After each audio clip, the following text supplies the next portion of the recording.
जय हिंद दोस्तों, आप सभी का स्वागत है मैग्नेट क्लास के अंदर।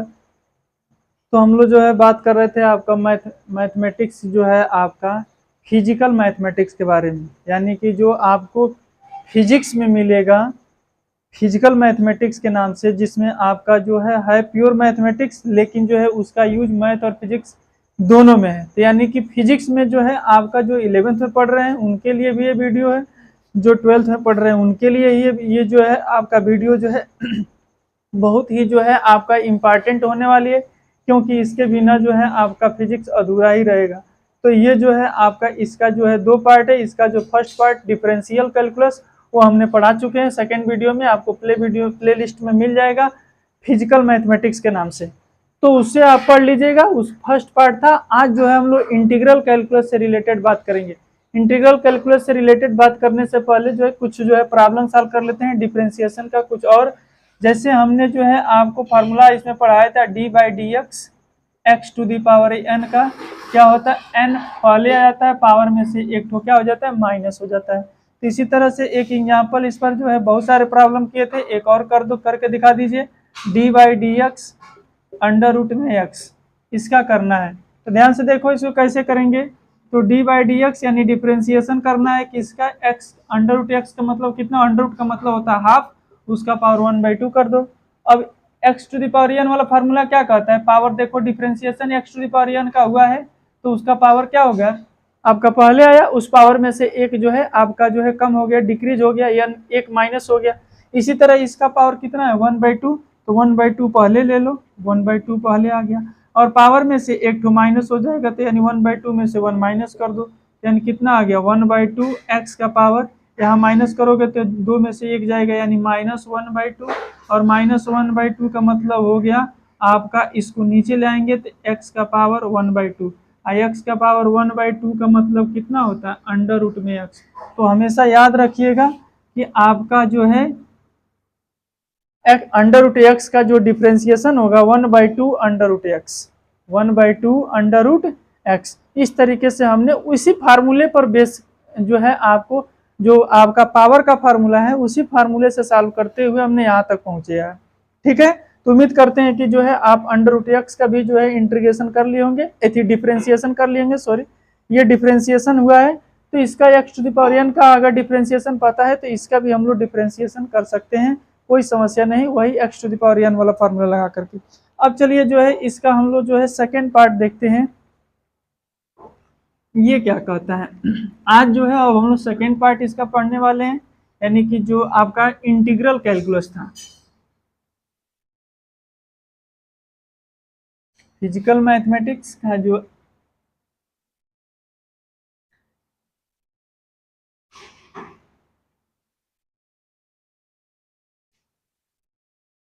फिजिकल मैथमेटिक्स में जो आपका पढ़ना है, जो भौतिक गणित के नाम से इस चैप्टर को जानते हैं।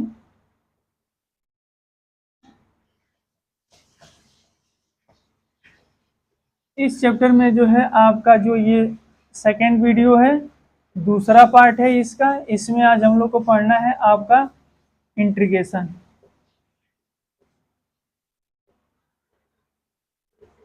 इंटीग्रेशन यानी कि समाकलन।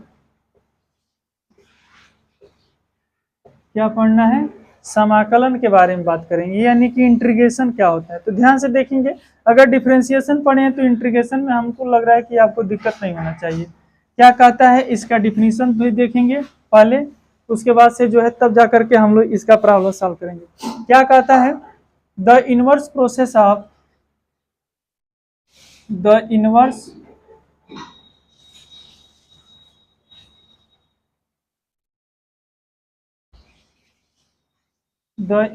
process of differentiation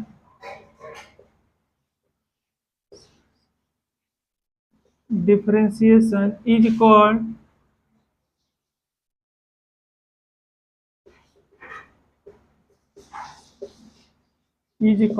integration. यानी कि इनवर्स प्रोसेस, यानी कि जो है आपका डिफरेंशिएशन का एक तरह से उल्टा, the inverse process of differentiation, अवकलन अभी आप पीछे पढ़े हुए हैं, तो उस डिफरेंशिएशन का उल्टा ही आपका क्या कहलाता है, इंटीग्रेशन कहलाता है। यानी डिफरेंशिएशन और इंटीग्रेशन एक दूसरे के इनवर्स प्रोसेस होते हैं, एक दूसरे के जो है आपका इनवर्स प्रोसेस होते हैं। इसको हम लोग जो है इंटीग्रेशन के नाम से जानते हैं। तो वही बात यहाँ डिफिनीशन में बता रहा है कि the inverse process of differentiation, यानी कि डिफरेंशिएशन का जो इनवर्स होता है उसको हम लोग कहते हैं इंटीग्रेशन, यानी उसे हम समाकलन के नाम से जानते हैं।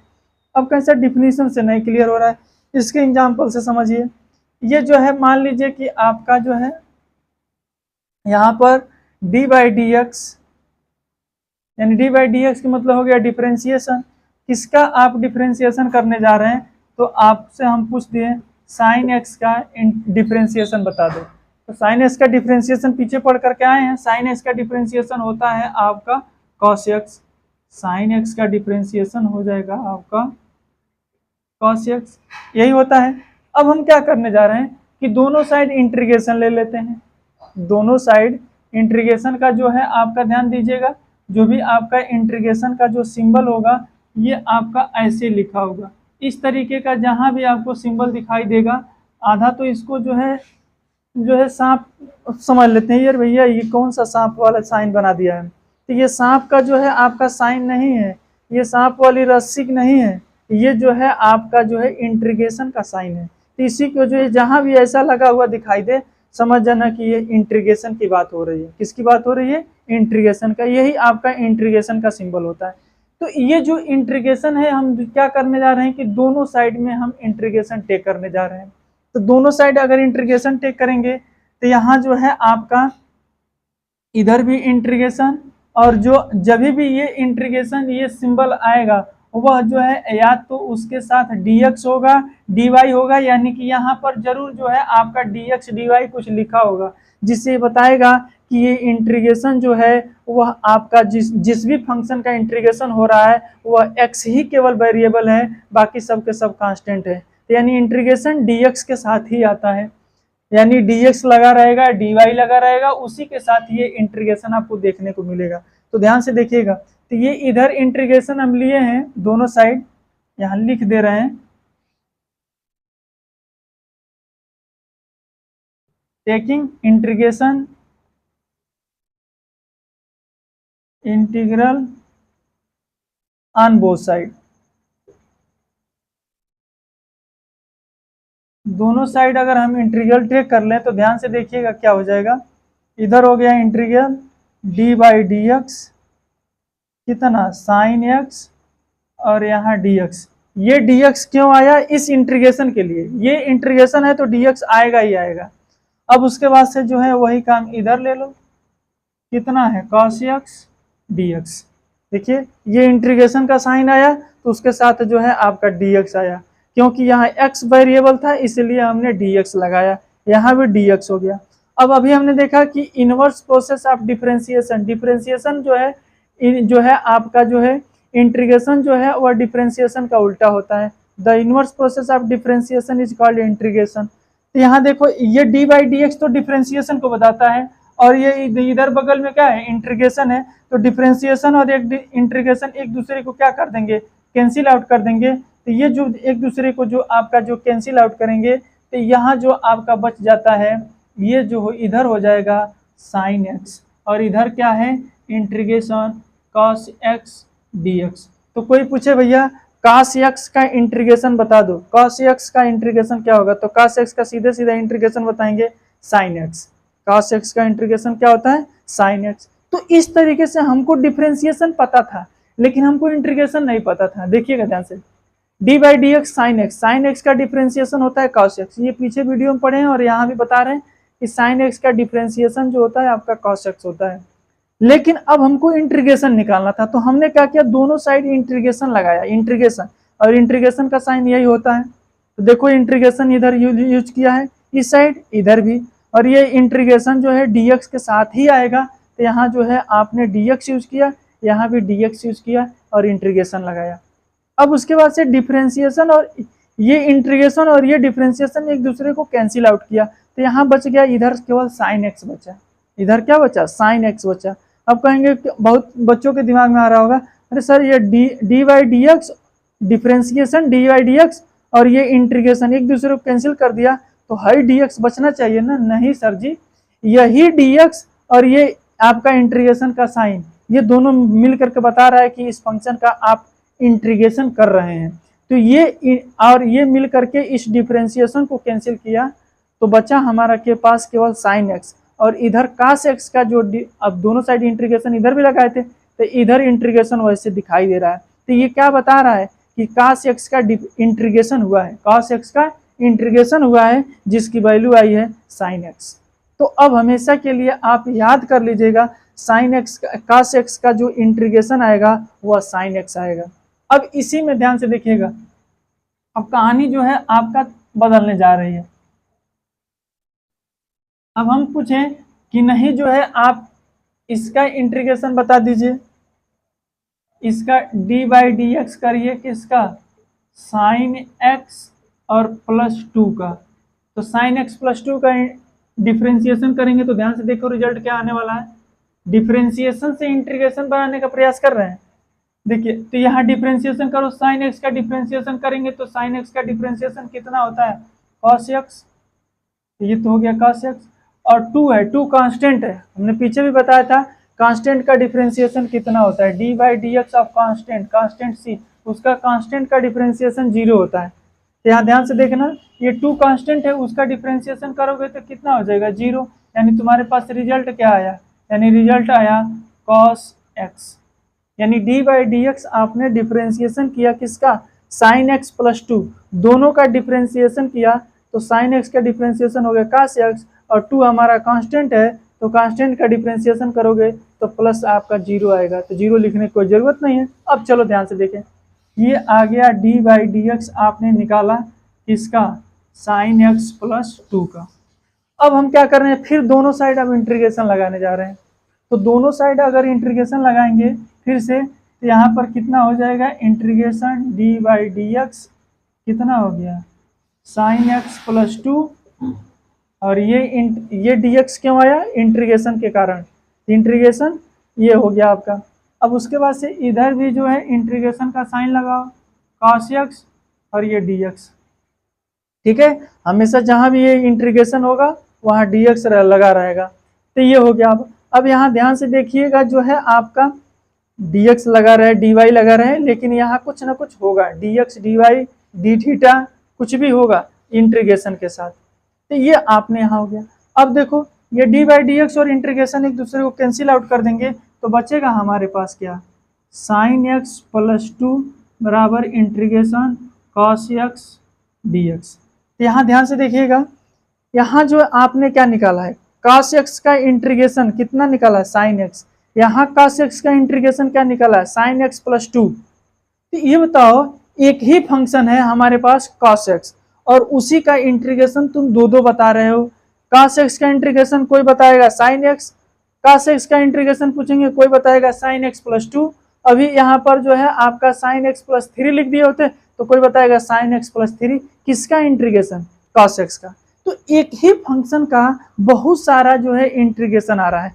cos का इंटीग्रेशन एक बार sin x प्लस 2 आ रहा है, एक बार sin x आ रहा है, अभी sin x प्लस 5 लिखते तो वो भी आ जाता sin x प्लस 5, इसी तरीके से वो भी निकालते तो एक ही फंक्शन का जो है बहुत सारा जो है आपका जो है इंटीग्रेशन आपके सामने नजर आ रहा है। इसलिए जो है हम लोग जब भी अब आपका जो है इंटीग्रेशन करते हैं तो उसमें जो है आपका एक कांस्टेंट जोड़ दिया जाता है जिसका नाम होता है इंटीग्रल कांस्टेंट या इंटीग्रेशन कांस्टेंट के नाम से जानते हैं।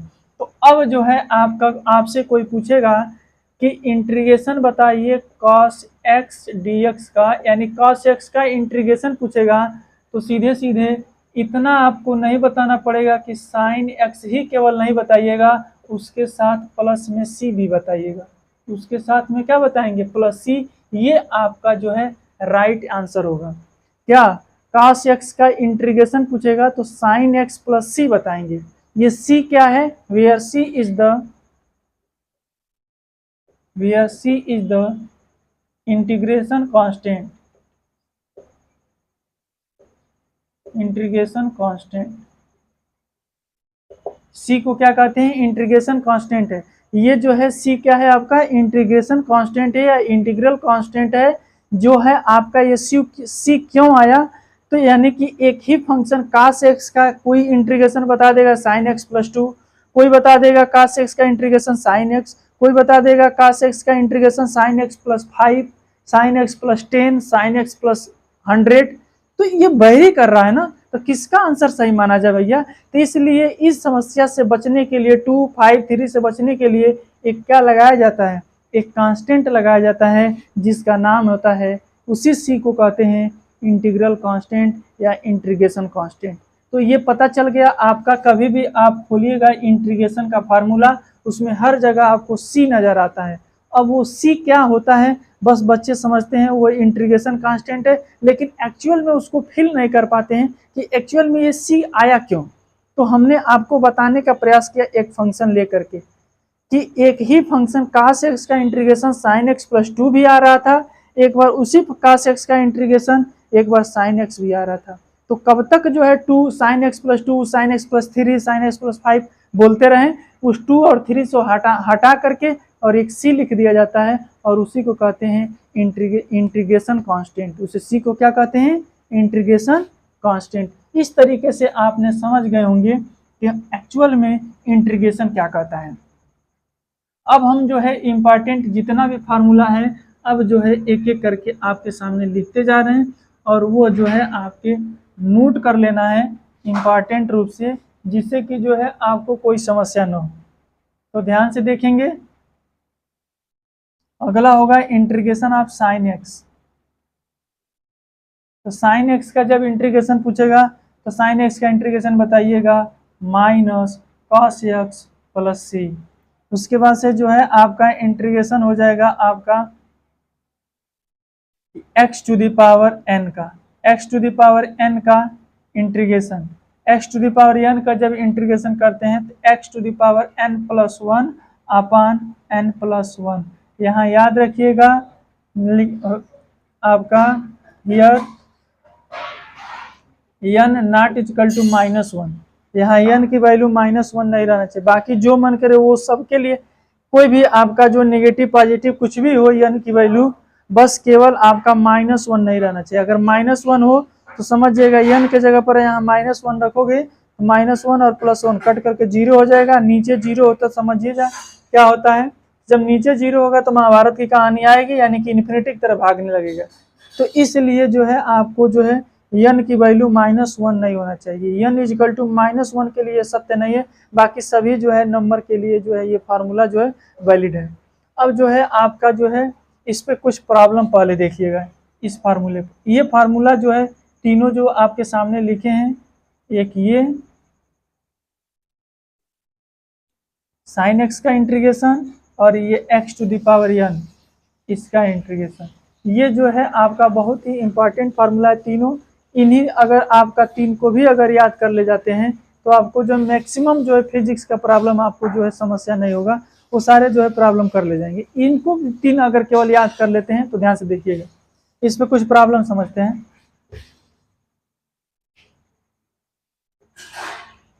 अगर रहेगा integration x to the power 2 dx, ऐसे रहे तो ध्यान से देखो x to the power n के तरह से है, पावर में क्या किए हो तुम एक बढ़ा दियो, यहाँ n है तो यहाँ n प्लस 1 और बटे में उससे भाग दे दो। ये बताओ यहाँ पर पावर कितना है 2, तो उसमें एक बढ़ा दो तो कितना हो जाएगा, 2 में एक बढ़ाओगे 3 और उसी से भाग देना रहता है तो नीचे 3। देखो यहाँ x to the power n है तो उसमें एक बढ़ गया n प्लस 1 और फिर उतने से ही डिवाइड करना पड़ा n प्लस 1 से ही, तो इसमें एक बढ़ाओ 2 में तो कितना होगा 3 और फिर 3 से भाग दे दो। और इसमें प्लस में c जरूर लगाना, प्लस में c जरूर लगाना। इसीलिए इस c लगाने से पता चलता है कि ये जो इंटीग्रेशन हुआ है वह इनडिफिनिट इंटीग्रेशन हुआ है। ये डिफिनिट नहीं है, इनडिफिनिट है, क्योंकि इसकी वैल्यू जो है बार बार बदल रही थी। अभी देख रहे थे कहीं sin x प्लस 2 आ रहा था, sin x आ जा रहा था, एक ही फंक्शन के बहुत सारे जो इंटीग्रेशन आ रहे थे। इसीलिए यहाँ पर जो c लगाया जाता है जिसका नाम होता है इंटीग्रेशन कांस्टेंट। दूसरा एग्जांपल देखते हैं। c के बारे में कंसेप्ट आप समझ गए होंगे, c क्यों लगाया जाता है। उसके बाद से जो है आपका अगला होगा x to the power 5 dx, इसका इंटीग्रेशन करना होगा तो क्या होगा x टू द पावर 1 जोड़ दो यानी पावर 5 है, 5 में एक जोड़ोगे 6 और बट्टे में कितना हो जाएगा 6 और प्लस में c। तो ये हो गया आपका। इसी तरीके से आपसे इसका पूछ देगा,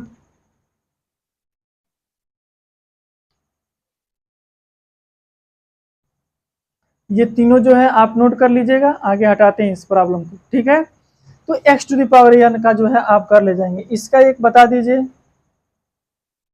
integration x to the under root में x का, इसका इंटीग्रेशन करना है तो ध्यान से देखो कैसे करेंगे। Integration x to the power under root का मतलब हो गया 1/2 dx। अब पावर यहाँ कितना बन गया 1/2 है, तो पावर में तुम क्या करते हो, एक जोड़ देते हो। तो यहाँ पावर में एक जोड़ो, x टू द पावर कितना हो जाएगा 1/2 और प्लस 1, फिर उतने से डिवाइड करना पड़ता है 1/2 प्लस 1 और प्लस में c। अब इसी को सिंप्लीफाई कर लो, सिंप्लीफाई करेंगे तो आपके पास रिजल्ट आ जाएगा x टू द पावर 1/2 और 1 जोड़ेंगे तो कितना हो जाएगा 2 प्लस 1 3/2, यहाँ हो गया 3/2, नीचे भी हो गया आपका कितना 3/2 और प्लस में c। अब ये 3/2 जो है अगर आप पलट देंगे तो ये हो जाएगा कितना रिजल्ट आपका 2/3 और x टू द पावर 3/2 और प्लस में c। यही आपका फाइनल रिजल्ट है, अंडर रूट x का इंटीग्रेशन है। तो इस तरीके से जो है आप बहुत सारे जो है आपका इंटीग्रेशन जो है आप कर ले जाएंगे। बस यही 3 फार्मूला याद रखिएगा। अब आगे भी और सारे फार्मूला हैं वो भी लिख देते हैं, लेकिन ये तीनों फार्मूला मोस्ट इंपॉर्टेंट था। cos x का इंटीग्रेशन sin x का minus cos x, x to the power n का x to the power n plus 1 upon n plus 1, ठीक है। इसमें भी जो है आप c लगा लीजिए प्लस में c, ठीक है। ये फार्मूला बस n इजिकल टू -1 के लिए सत्य नहीं है, बाकी सबके लिए ये फार्मूला वैलिड है, ठीक है।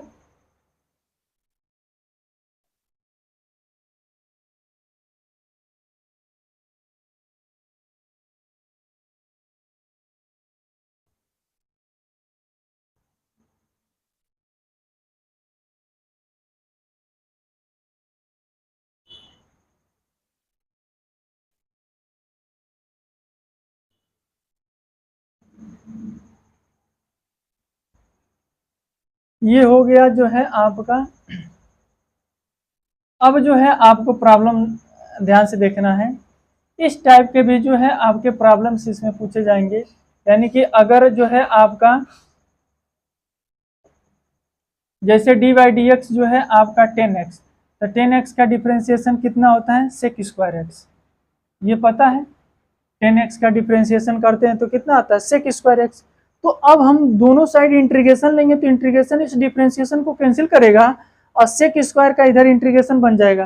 तो कोई पूछे कि भैया ये बताओ sec² का इंटीग्रेशन कितना होगा, sec² का इंटीग्रेशन कितना होगा। तो sec² का इंटीग्रेशन जो कितना हो जाएगा, इधर इंटीग्रेशन लगाओगे तो इंटीग्रेशन डिफ्रेंसिएशन कैंसिल हो जाएगा, यानी हो जाएगा 10x प्लस c। तो ये बता देंगे कि हाँ आपने जान गए sec² का इंटीग्रेशन कितना होगा। इसी तरह जो है आपका इसका जो है डिफ्रेंसिएशन जानते हैं d/dx ऑफ log x, तो log x का डिफ्रेंसिएशन होता है 1/x।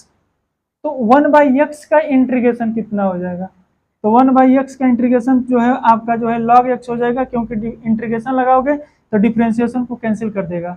यानी कितना हो जाएगा इंटीग्रेशन ऑफ 1/x dx, और 1/x का इंटीग्रेशन करोगे तो ये log x आएगा, कितना आ जाएगा log x आ जाएगा प्लस में c, ठीक है। तो इस तरीके से आप याद रखिएगा कि जो है आपका 1/x का कोई पूछेगा तो क्या बताएंगे आपका log x प्लस c। इस तरीके से अगर जो है आपका यहाँ जो है अगर पूछ देगा इंटीग्रेशन ऑफ 1 dx, ये मत कर देना 1 जो है कांस्टेंट है और इसका इंटीग्रेशन 0, गलत हो जाएगा। कांस्टेंट का डिफरेंशिएट जो है कांस्टेंट फंक्शन का डिफरेंशिएशन 0 होता है, न कि इंटीग्रेशन 0 होगा। तो इसका जो है अगर हम इंटीग्रेशन करेंगे तो कितना आएगा, तो इसको हम ऐसे भी तो लिख सकते हैं x to the power 0 into dx, क्योंकि किसी भी संख्या का पावर 0 हो तो उसकी वैल्यू 1 होती है, तो हम यहाँ x के पावर 0 बना सकते हैं, कोई समस्या नहीं। अब x to the power n वाला फार्मूला लगा दो, पावर में एक जुड़ जाता है ना, तो 0 में एक जोड़ दोगे तो कितना हो जाएगा 0 प्लस 1 और उसी से डिवाइड कर दो प्लस में सी, तो कितना हो जाएगा, 0 में 1 जोड़ोगे तो x ही रहेगा, और नीचे 1 से डिवाइड करोगे 1 प्लस सी, यानी 1 नीचे लिखने की कोई ज़रूरत नहीं है, यानी कि आपका x प्लस सी। तो कांस्टेंट का जब इंटीग्रेशन करते हैं यानी 1 लिखा है तो उसका आएगा x, उसका कितना आएगा x। और यही अगर डिफ्रेंसिएशन रहता, ये नोट कर लीजिएगा इंटीग्रेशन का फॉर्मूला, यही अगर आप दोनों में हम जो है एक ही साथ जो है डिफ्रेंसिएशन से इंटीग्रेशन बना रहे हैं, आपको रटने की जरूरत नहीं है। dy/dx अगर 1 पूछा होता तब 0 लिखते हैं। कांस्टेंट फंक्शन का डिफ्रेंसिएशन 0 होता है, न कि इंटीग्रेशन 0 होगा। इंटीग्रेशन कितना होगा, तो इंटीग्रेशन जो होगा आपका x होगा। कांस्टेंट का कितना आ रहा है, x आ रहा है। इसी तरीके से जो है आपका यहाँ दे देगा ऐसे, इंटीग्रेशन ऑफ 4 और dx, यहाँ 4 भी तो कांस्टेंट है, तो यानी 4 को जो है आपका जो है 4 को जो है बाहर कर लीजिए, तो यहाँ 1 इंटू डी एक्स, तो 1 का इंटीग्रेशन अभी यहाँ किए हो, कितना आया था x, तो 4 इंटू एक्स प्लस में c लगा दो, तो कितना आ जाएगा 4x प्लस सी। तो यानी क्योंकि 1 का इंटीग्रेशन जो आप किए थे तो x आ रहा था, तो यहाँ भी जो है x आएगा, 4 तो बगल में रहेगा तो 4x प्लस सी। तो इस तरीके से जो है आपने इंटीग्रेशन समझ गए होंगे, बेसिक जो है आपका इंटीग्रेशन हम लोग कैसे करते हैं। अब जो है अगला जो इसमें एक आता है आपका मोस्ट इम्पॉर्टेंट,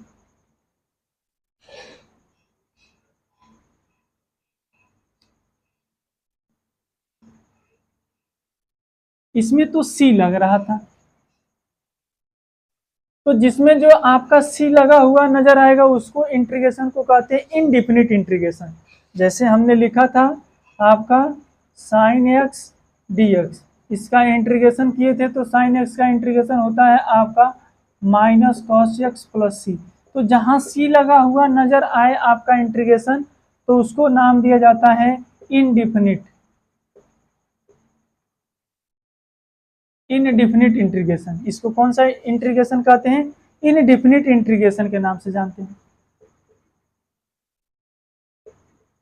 तो इनडिफिनिट इंटीग्रेशन आपने देख लिया, अब हम लोग को देखना है डिफिनिट इंटीग्रेशन। और यही डिफिनिट इंटीग्रेशन जो है हम लोग को जो है आपका पेपर में जो है मिलेगा, या जो फिजिक्स में मैक्सिमम मिलेगा। ध्यान से देखेंगे, डिफिनिट इंटीग्रेशन ऊपर लिख रहे हैं यहाँ, तो जब सी लगा रहेगा तो समझ जाएगा इनडिफिनिट इंटीग्रेशन है, अनिश्चित समाकलन, यानी ये निश्चित नहीं था, बार बार बदल रहा था, तो इसीलिए तो सी लगाया गया है। अब यहाँ जो है अब हम लोग निश्चित पढ़ने जा रहे हैं।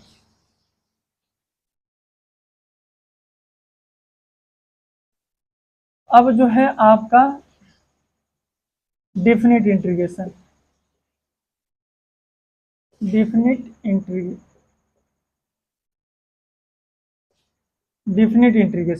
इंटीग्रेशन को कहते हैं हम लोग निश्चित समाकलन, यानी कि ये निश्चित एकदम फिक्स वैल्यू आएगा, इसमें सी यू का नामो निशान नहीं रहेगा। तो ध्यान से देखना कैसे, जैसे आपने मान लीजिए कि जो है आपके पास जो है आपका कोई फंक्शन है F of x D x, इस तरीके से है, तो इसका जो है आपका जो है कोई फंक्शन है एफ डैश एक्स, तो इसका जो है ये डिफ्रेंसिएशन है एफ डैश एक्स, तो डिफ्रेंसिएशन को डैश से भी लिखा जाता है। ध्यान देना, कहीं डैश लगाया है तो वो भी आपका डिफ्रेंसिएशन को रिप्रेजेंट करता है। तो डैश लिखा रहे चाहे dy/dx लिखा रहे, तो वो दोनों जो है डिफ्रेंसिएशन को रिप्रेजेंट करते हैं। तो यहाँ एफ डैश है, तो एफ डैश है तो क्या कहानी हो जाती है, यानी कि जो है आपका डिफ्रेंसिएशन है तो इंटीग्रेशन डिफ्रेंसिएशन एक दूसरे को कैंसिल कर देंगे, तो ये हो जाएगा आपका F of X plus C, F of X plus C, यानी कि इसका जो है आपने इंटीग्रेशन कर दिया, तो ये एफ ऑफ एक्स प्लस सी आया है। अब जब यही आपका जब निश्चित समाकलन रहेगा तो उसमें सी नहीं नजर आएगा, उसमें जो है आपका सी नजर नहीं आएगा, उसमें जो है आपका कैसे हो जाता है, तो उसमें जो है आपका यहाँ जो है उसका जब हम लोग इंटीग्रेशन करते हैं तो वहाँ लिमिट आ जाते हैं ए से बी, और जो है आपका F dash x D x, तो इसको हम लोग कहते हैं लोअर लिमिट, इसके क्या नाम दिया जाता है, लोअर लिमिट, और इसको हम लोग कहते हैं अपर लिमिट। एक होता है लोअर लिमिट और एक होता है अपर लिमिट। जो यहाँ इंटीग्रेशन के यहाँ पर लिखा गया है वो लोअर है और यहाँ वाला क्या है, अपर है। तो इसका ये बताओ, इसका इंटीग्रेशन किए हैं तो F dash x D x का इंटीग्रेशन यही आया है, तो यहाँ भी इंटीग्रेशन आ जाएगा एफ ऑफ एक्स प्लस सी। और यहाँ जो है आपका वैल्यू कहाँ से कहाँ तक है, ए से बी तक है, तो यहाँ ए लिख दिया जाएगा, यहाँ बी लिख दिया जाएगा। अब उसके बाद से इसको सिंप्लीफाई करो, तो जहाँ वेरिएबल है, ध्यान सुनिएगा, जहाँ वेरिएबल का मतलब कि जहाँ एक्स है उसके जगह पर पहले अपर लिमिट रखना और फिर माइनस का साइन दे करके लोअर लिमिट रखना। तो इसकी वैल्यू हो जाएगी कितना, एफ ऑफ बी प्लस सी और फिर माइनस का साइन दे करके लोअर लिमिट रखना। तो यानी कि जो है आपका कितना हो जाएगा, एफ ऑफ ए और प्लस में सी। ठीक है, अब ध्यान से देखिए, इसको सिंप्लीफाई करो तो एफ ऑफ बी प्लस सी और ये हो जाएगा एफ ऑफ ए और ये माइनस अंदर जाएगा तो सी को निगेटिव कर देगा, पॉजिटिव निगेटिव सी कैंसिल हो गया, तो क्या बचा, F of B minus F of A. यही जो है आपका, इसी को कहते हैं डिफिनिट इंटीग्रेशन। क्योंकि इसमें देखो कहीं सी नहीं आया है, क्योंकि सी कट जा रहा है, सी क्या हो जा रहा है, कैंसिल आउट हो जा रहा है। तो सी जब कैंसिल आउट हो गया तो इसको कहते हैं डिफिनिट इंटीग्रेशन। यानी कि ये जो है डिफिनिट इंटीग्रेशन हो गया, क्योंकि यहाँ लिमिट आया था अपर और लोअर, जिसके वजह से यहाँ हमने वैल्यू रख करके सॉल्व किया। ध्यान दीजिएगा, जहाँ वेरिएबल है उसके जगह पर पहले अपर और फिर माइनस का साइन दे करके, और जहाँ वेरिएबल है उसके जगह पर लोअर। देखो यहाँ x वेरिएबल था तो x के जगह पर अपर लिखे हैं b वाला, c तो वैसे था वैसे उतार दिए हैं, फिर माइनस का साइन दिए हैं और जो है पहले लोअर, उसके बाद से लोअर रखे हैं। तो लोअर लिमिट क्या है, यहाँ पर a है, तो वह कहाँ रखना है, वेरिएबल के जगह पर। तो वेरिएबल यहाँ कौन है, तो वेरिएबल है आपका x, तो x के जगह पर a लिख दिए, प्लस में c वैसे था वैसे रहने दिया। अब क्या किए, इस ब्रैकेट को ओपन किए, तो ब्रैकेट ओपन होगा तो अंदर का साइन चेंज होगा, तो अंदर का साइन चेंज होगा तो माइनस एफ ऑफ ए, और यहाँ प्लस सी था तो माइनस सी, ये प्लस सी से माइनस सी जो है आपका कैंसिल आउट हो गया, तो F of B minus F of A. इसी को कहते हैं डिफिनिट इंटीग्रेशन। क्या कहते हैं, डिफिनिट इंटीग्रेशन। तो आपने डिफिनिट इंटीग्रेशन आई होप कि जो है आप समझ चुके होंगे। आइए अब इस पर प्रॉब्लम सॉल्व करते हैं। यहाँ देखकर ध्यान से देखो, एफ ऑफ बी का मतलब कि ये अपर लिमिट है बी वाला, और माइनस का साइन देकर के लोअर लिमिट। जैसे आपसे प्रॉब्लम पूछेगा कैसे डिफिनिट इंटीग्रेशन में कैसे आएगा,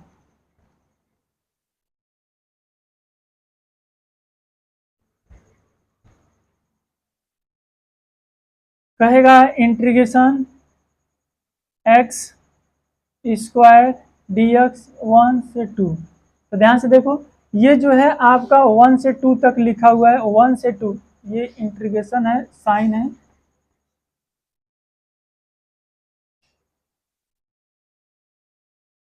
अब इसका इंटीग्रेशन करना है, तो जहां भी ये लिमिट लग गया तो समझ जाना कि जो है आपका डिफिनिट इंटीग्रेशन है, निश्चित समाकलन है। ये इसका एक फिक्स वैल्यू आएगी, इसमें कहीं भी कांस्टेंट वोंस्टेंट का नजर नहीं आएगा, क्योंकि आपके सामने डिफिनिट इंटीग्रेशन में हमने देखा सी कैंसिल हो जा रहा था। तो यहाँ भी जो है आपको ये फिक्स वैल्यू आने वाली है, इसीलिए इसका नाम है डिफिनिट इंटीग्रेशन।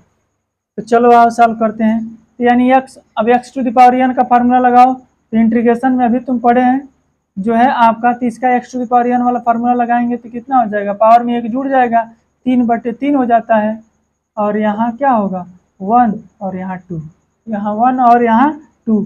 यहाँ चूंकि बता दीजिएगा कि हम फार्मूला जानते हैं X to the power N D X वाला क्या होता है, n+1 अपान n+1। ठीक है, तो वही काम किए, पावर में 2 था तो 2 में एक जोड़ दो, 3 से भाग दे दो। अब क्या करो, x जहाँ है, जहाँ x है उसके जगह पर पहले अपर वाला लिमिट रखो। ये बताओ x यहाँ है तो x के जगह पर अपर लिमिट रखो, तो x की जगह पर क्या रखोगे 2, और उसका पावर 3 है, 3 रहने दो, ये नीचे वाला 3 वैसे रहने दो, फिर माइनस का साइन दे दो। x जहाँ है या उसके जगह पर लोअर वाला रखो, लोअर वाली लिमिट 1 है, तो x के जगह पर जो 1 रख दो, उसका पावर 3 है, 3 रहने दो, नीचे वाला 3 वैसे उतार दो। अब कितना हो जाएगा, 2 का पावर 3 कितना होता है 8, और बट्टे में 3, 1 का 3 1 होगा, और नीचे में 3, 8 में से गया कितना हो गया 7/3। यानी इसका जो है एकदम फिक्स वैल्यू आ गई, जिसका मान है आपका 7/3। ये इसलिए इसका नाम पड़ा है डिफिनिट इंटीग्रेशन, जिसको इसको पढ़ते हैं लोअर, इसको पढ़ते हैं अपर। तो लोअर वाले में से अपर वाले को घटाया जाता है, यानी कि जो है x के जगह पर पहले अपर लिमिट, फिर माइनस का साइन देके x के जगह पर लोअर लिमिट, और इस तरह सॉल्व कर देते हैं। तो आई होप कि जो है इसको समझ चुके होंगे। ठीक है, हटा दे इसको। अगला प्रॉब्लम देखते हैं इसमें।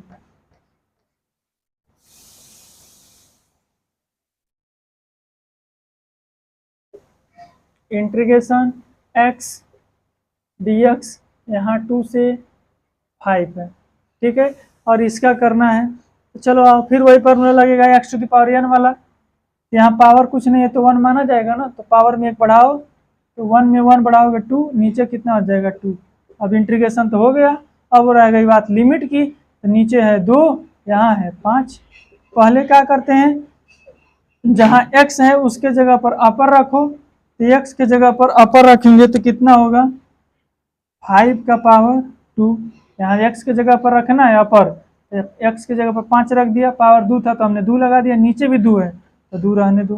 फिर माइनस का साइन दो, एफ ऑफ आया था, F of B minus F of A आया था जब हमने डिफरेंट इंटीग्रेशन, तो माइनस साइन दे रहा था, माइनस फार्मूले में आता है। x के जगह पर लोअर रखो, तो लोअर कितना है 2 और उसका पावर 2, नीचे कितना रहेगा 2। फिर कितना हो गया 5 का 2 को स्क्वायर करोगे कितना हो गया 25 बट्टे में 2, फिर माइनस 2 का वर्ग 4 बट्टे में 2, 25 में से 4 गया कितना होगा 21 बट्टे में 2। यही आपका राइट आंसर आ गया। तो आई होप कि जो है आपका अब डिफिनिट इंटीग्रेशन भी आप जो है अब इसके जो है आप जादूगर बन जाएंगे, तुरंत तुरंत उड़ाएंगे इसके फिजिक्स में जो भी प्रॉब्लम आएगा। मैथ में थोड़ा और लेवल हाई करके आपको जो पढ़ाया जाएगा, लेकिन फिजिक्स के कंसेप्ट से, ये भौतिक गणित है, फिजिकल मैथमेटिक्स है, यहीं जब प्योर मैथमेटिक्स में आएंगे तो और भी थोड़ा हार्ड प्रॉब्लम लेंगे। अभी हम बेसिक प्रॉब्लम का आपको सामने सॉल्व करा रहे हैं। अब यहाँ थोड़ा देख लेना इसका इंटीग्रेशन, आप लिखा रहे आपका साइन एक्स, यहाँ लिखा रहे आपका जो है ये हो गया आपका लिमिट दे दिया, दे देगा आपका 0 से π/4, और यहाँ दे देगा dx। ठीक है, बताएं कि ये जहाँ इंटीग्रेशन आता है dx लेकर के ही आएगा, x का फंक्शन है, लिमिट का है 0 से π/4, π/4 समझ में आएगा ना, π/4 का मतलब होता है क्या 45 डिग्री। तो ये नहीं, अब इसको सॉल्व करो, पहले तो इंटीग्रेशन हटाओ, साइन एक्स का इंटीग्रेशन कितना होता है माइनस कॉस एक्स, ये लिख दो माइनस कॉस एक्स, और उसके बाद से जो है आपका जो है लिमिट कहाँ से हो जाएगा 0 से π/4। अब यहाँ माइनस रहने दो, पहले क्या करो x के जगह पर अपर लिमिट है माइनस, जो है इसका इंटीग्रेशन किया तब आया है, साइन एक्स का इंटीग्रेशन माइनस कॉस एक्स होता है, अभी पढ़ा है पीछे। तो ये जो है आपका जो है यहाँ ध्यान से देखेंगे, अब जो है पहले x के जगह पर अपर लिमिट रखो, तो x यहाँ है, x के जगह पर अपर लिखो π/4, फिर माइनस का साइन दो और लोअर रखो काश में 0। अब कितना आ गया माइनस रहने दो, काश π/4 का मतलब कितना होगा काश 45, काश 45 का मान कितना होता है 1/√2, आकाश 0 कितना होता है 1 हो गया। अब ये जो है आपका इसी को सिंप्लीफाई कर लेंगे, तो माइनस यहाँ कितना हो जाएगा 1 माइनस √2 बटा √2। अब इस माइनस को अंदर भेज देंगे तो हो जाएगा √2 माइनस 1 बटे 2। यही आपका राइट आंसर है। ये माइनस अंदर गया तो जो है आपका √2 निगेटिव था तो पॉजिटिव हो गया, 1 पॉजिटिव था तो निगेटिव हो गया, अपान में जो है आपका √2 रहेगा, √2। इस तरीके से जो है हमने इसको भी सॉल्व कर लिया। तो सिंपल होता है डिफिनिट इंटीग्रेशन, आप पहले उसका इंटीग्रेशन कर दो, फार्मूला याद है तो, और उसके बाद से कुछ मत करो, जहां x है, x मतलब वेरिएबल, जहां वेरिएबल है उसके जगह पर एक बार अपर लिमिट रखो ऊपर वाली वैल्यू, और फिर माइनस का साइन देकर के उसी x के जगह पर एक बार जो है लोअर वाली वैल्यू रख दीजिए, लोअर वाला लिमिट रख दीजिए, डिफरेंट इंटीग्रेशन सॉल्व हो करके आपके सामने एक फिक्स रिजल्ट आ जाता है। इसीलिए इसका नाम है निश्चित समाकलन, डिफरेंट इंटीग्रेशन। अब हम आपके सामने जो है यहाँ पर एक प्रॉब्लम लिख दे रहे हैं, इसका कमेंट करके बताइएगा यहाँ इसका आंसर क्या आ रहा है। इंटीग्रेशन √में x dx, और यहाँ जो है आपका 2 से 4 है, यानी कि अंडर रूट में x dx लिखा है, लिमिट है 2 से 4 तक। इसी का जो है आपको सॉल्व करके रिजल्ट बताना है क्या आ रहा है। ठीक है, अब जो है आपका इसको जो है 2 बार 3 बार रिप्ले करके वीडियो देखेंगे, प्लस रफ लेकर के इसको बार बार इतने प्रॉब्लम को सॉल्व करेंगे। इतना भी अगर आप फार्मूला लिख लेते हैं, याद कर लेते हैं, तो आप बेस्ट कर ले जाएंगे फिजिकल मैथमेटिक्स में फिजिक्स के लिए। तो फिजिक्स के लिए जो है इंटीग्रेशन ऑफ डिफरेंशिएशन आपको अब कष्ट नहीं देगा। अब आपको खुशी होगी कि हमने जो है आपका मैग्नेट चैनल पर मैथमेटिक्स का जो है आपका फिजिकल मैथमेटिक्स बहुत अच्छे से समझ लिया है, जो क्लास 11th और 12th दोनों में काम आएगा। ठीक है, अब जो है अगर चैनल पर नए होंगे तो आप सब्सक्राइब कर लीजिएगा। अगर वीडियो पसंद आए तो लाइक शेयर जरूर करेंगे। Thank you watching for this video.